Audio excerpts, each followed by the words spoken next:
खुली हवा मिलती देवीना को होश आ गया और उसने चारों ओर नजरें घुमाकर देखा।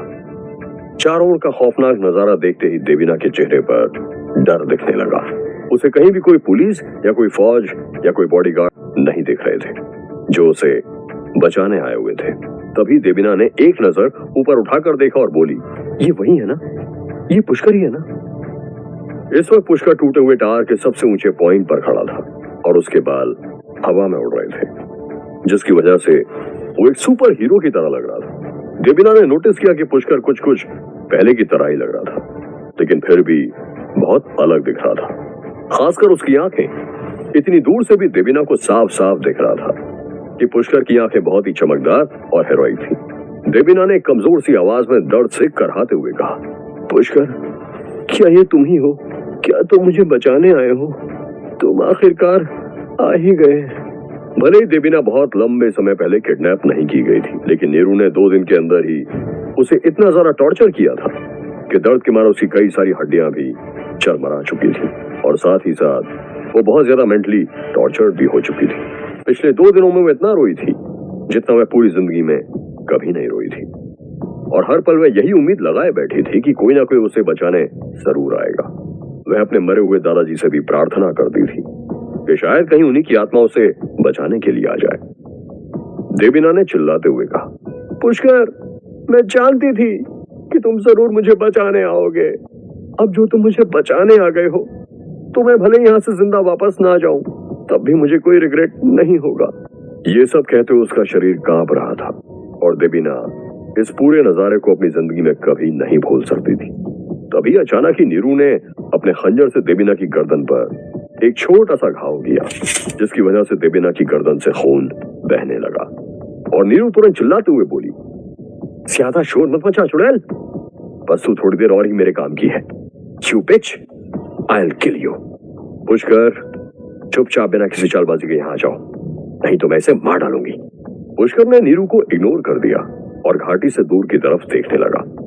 तभी पुष्कर को महसूस हुआ कि घाटी के अंदर से उसे एक बहुत ही खतरनाक इंसान के होने का आभास हो रहा था। पुष्कर ने बड़बड़ाते हुए कहा, असली दुश्मन तो अभी अंदर है। स्मेली बिच, स्मेली बिच, लालू ने अपने मन में कहा और तुरंत अपनी सुनहरी बंदूक निकालकर दूर से ही निशाना लगाते हुए चिल्लाया, स्मेली बिच, तुम मेरे बॉस को इस तरह ब्लैकमेल करना चाहती हो? तुम्हें जिंदा रहना है या यही मरना है? पिछली बार भी मैंने तुम्हारी जान बख्श दी थी, याद है ना? हिम्मत है तो गोली चला मोटे, देखते हैं ज्यादा तेज कौन है, तुम्हारी गोली या मेरा खंजर। नीरू भूखी लोमड़ी की तरह चिल्लाई। भले ही वह पहले उस नकली बूढ़े पुष्कर की असिस्टेंट बनी हुई घूम रही थी, लेकिन हाफ इसने गैंग में उसका स्टेटस उस बूढ़े नकली पुष्कर से कहीं ऊंचा था और इस वक्त तो नीरू बहुत ज्यादा डेस्परेट थी और किसी भी तरह पुष्कर को जान से मार देना चाहती थी। ये भी कोई पूछने की बात है? साइंस नहीं पढ़ी क्या तुमने? मेरी गोली की स्पीड बहुत ज्यादा फास्ट है, अगर तुम उसे मारोगी तो मैं तुम्हें मार दूंगा। और तुरंत लालू ने अपने दूसरे हाथ में एक ग्रेनेड भी निकाल लिया और उन शिष्यों को डराने लगा जो आगे बढ़ने की कोशिश कर रहे थे। अचानक ही लाली, जो कि अभी तक टूटे हुए हाफ इसने गेट के पास बैठी हुई थी, अचानक ही चिल्लाते हुए आगे बढ़कर बोली, बेटी, प्लीज मेरी बेटी को बचाओ। लाली अपनी पूरी ताकत के साथ आगे भागते हुए आ रही थी। लाली के पीछे मौजूद बॉडीगार्ड ये देखकर बिल्कुल डर गए थे। इस वक्त उनकी हिम्मत नहीं थी कि आगे बढ़कर लाली को रोके। उनमें से 2-4 बॉडीगार्ड से हिम्मत करके लाली के पीछे जाने का फैसला लिया, लेकिन नाटू ने तो बिल्कुल भी रिस्क नहीं लिया। वह अपनी जिंदगी नहीं गंवाना चाहता था। लालू ने लाली को आगे भागते हुए देखा तो तुरंत चिल्ला कर कहा, रुको, क्या तुम मरना चाहती हो? अगर तुम और आगे बढ़ोगी तो तुम मारी जाओगी। जब लाली फिर भी नहीं रुकी तो लालू ने आगे बढ़कर उसके आगे अपना पैर अड़ा दिया और लाली जमीन पर गिर पड़ी। लाली इस वक्त मानो बिल्कुल पागल हो गई। वह किसी भी तरह अपनी बेटी को बचाना चाहती थी, इसलिए वह चिल्लाई, मोटे सांड, मेरी बेटी को कुछ नहीं होना चाहिए। अपने बॉस को बोल कि मेरी बेटी को बचाए। पुष्कर, प्लीज मेरी बेटी को बचाओ, जल्दी आओ, मेरी बेटी को बचाओ। लाली ने अपना गला फाड़ते हुए जोर से चिल्ला कर कहा। इस वक्त भी उसकी आवाज में पुष्कर के लिए नफरत थी। लाली सोच रही थी, ये पुष्कर इतना ताकतवर है, इसके बावजूद भी मेरी बेटी को नहीं बचा रहा है। अगर मेरी बेटी को कुछ भी हुआ तो मैं पुष्कर को जिंदा नहीं छोड़ूंगी। तभी लालू चिल्लाया, चुप हो जा बुढ़िया, तू खुद तो मरेगी, अपनी बेटी को भी मरवाएगी, और मेरे बॉस ने क्या तेरी बेटी का ठेका ले रखा है? जा, तुझे मरना है तो जा, खुद जाकर बचा ले, आ गया से। और ये कहते हुए लालू ने लाली को पीछे से एक और जोरदार धक्का दिया। ये देखकर लाली के पीछे पीछे दौड़ कर आ रहे बॉडीगार्ड्स गुस्से में आकर चिल्लाने लगे, मोटे पागल, तू मरेगा आज हमारे हाथों से, तेरी हिम्मत कैसे हुई मेयर साहब की बीवी को हाथ लगाने की? लालू ने एक नजर में बॉडीगार्ड्स को गुस्से से देखा और अपने हाथ में पड़ा हुआ ग्रेनेड हिलाते हुए धीमे से कहा, सीताफल खाओगे सीताफल? अब बोलो जरा, क्या बोल रहे थे तुम? सालो, तुम 2 कौड़ी के बॉडीगार्ड्स इतने एरोगेंट बन रहे हो और मुझे और मेरे बॉस को विलेनाइज कर रहे हो। मेरे बॉस की वजह से तुम लोग अभी तक जिंदा हो और फिर भी एटीट्यूड, एहसान फरामोश। जब हाफिज ने गैंग के शिष्यों ने देखा कि लालू और बॉडीगार्ड्स की आपस में ही लड़ाई हो रही थी तो अचानक ही उन्हें लगने लगा कि उनके पास अभी भी जीतने का एक मौका था। नीरू घबराते हुए चिल्लाकर बोली, पुष्कर, तुरंत नीचे उतर कर आओ, आज मैं तुम्हें किसी भी हाल में नहीं छोड़ने वाली, मेरी सब्र का इम्तिहान मत लो, मैं 3 तक गिनूंगी, अगर तुम। अचानक ही नीरू की आवाज एकदम से बंद हो गई और उसका सिर एक पॉप की साउंड करते हुए फट गया।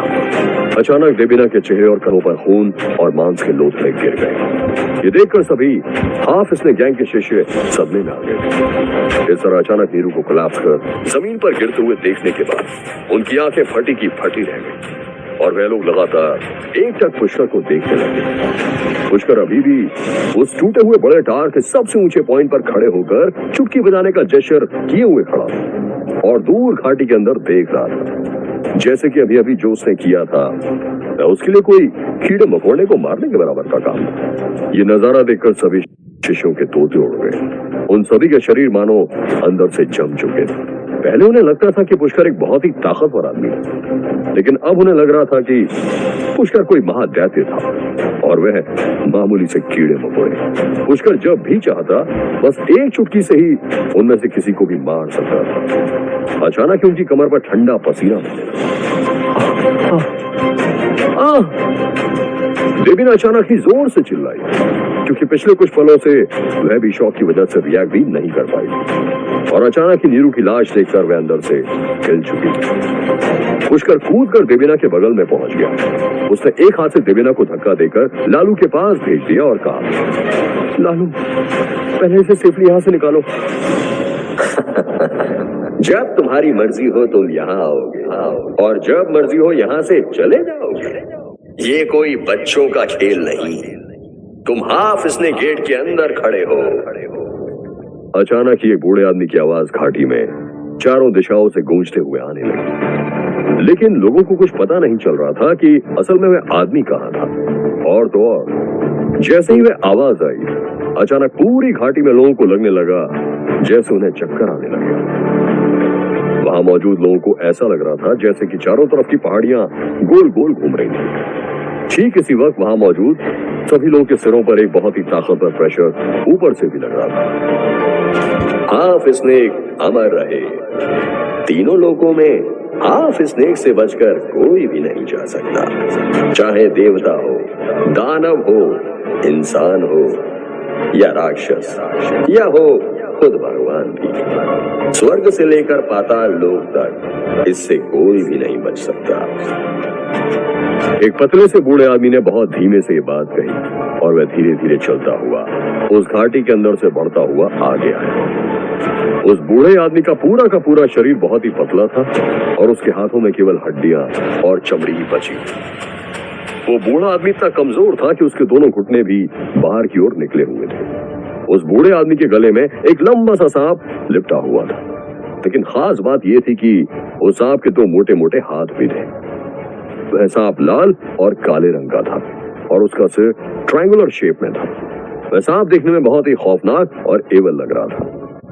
वो सांप जब बार बार अपनी जीभ बाहर लपलपा रहा था तो ऐसा लग रहा था कि मानो उसके मुंह में से एक ठंडी आग जैसी हवा बाहर निकल रही थी। ये नजारा देखते ही सभी शिष्य डर के मारे तुरंत एक के बाद एक साइड हटने लगे और इज्जत के साथ एक साथ बोले, ग्रीटिंग्स टू द हाफिज नेक। हाफिज नेक को ग्रीट करने के बाद वह सभी के सभी शिष्य एक ही पल में बिल्कुल चुप हो गए। अब चारों तरफ पिन ड्रॉप साइलेंस हो चुका था।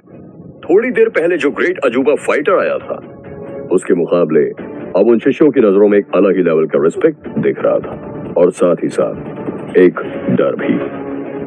उनमें से कई शिष्यों को पता था कि अगर हाफिज ने के गले में लिपटे हुए जहरीले सांप को कोई जरा देर देख ले तो उसका पूरा शरीर जमने लगता था। क्या तुम ही पुष्कर श्रीवास्तव हो? ऐसा बहुत कम ही देखा जाता है कि कोई इंसान इतनी कम उम्र में ही इतने बड़े कारनामे हासिल कर ले। लेकिन बहुत ही दुख की बात है कि आज का दिन तुम्हारा आखिरी दिन होगा।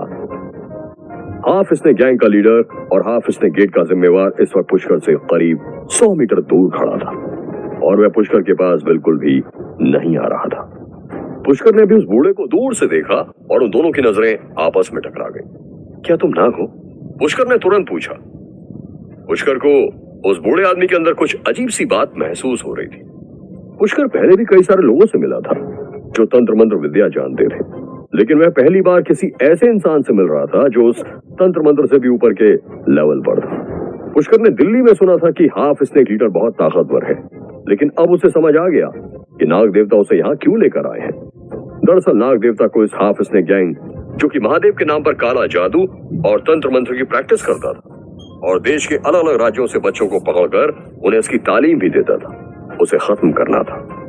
साथ ही साथ पुष्कर ने उस लीडर के बारे में यह भी सुना था कि वह इस काले जादू और तंत्र मंत्र की शक्तियों के भरोसे खुद को भगवान बोलने लगा था।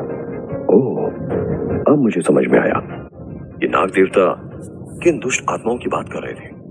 पुष्कर ने मन ही मन में कहा। आखिर कौन था हाफिज ने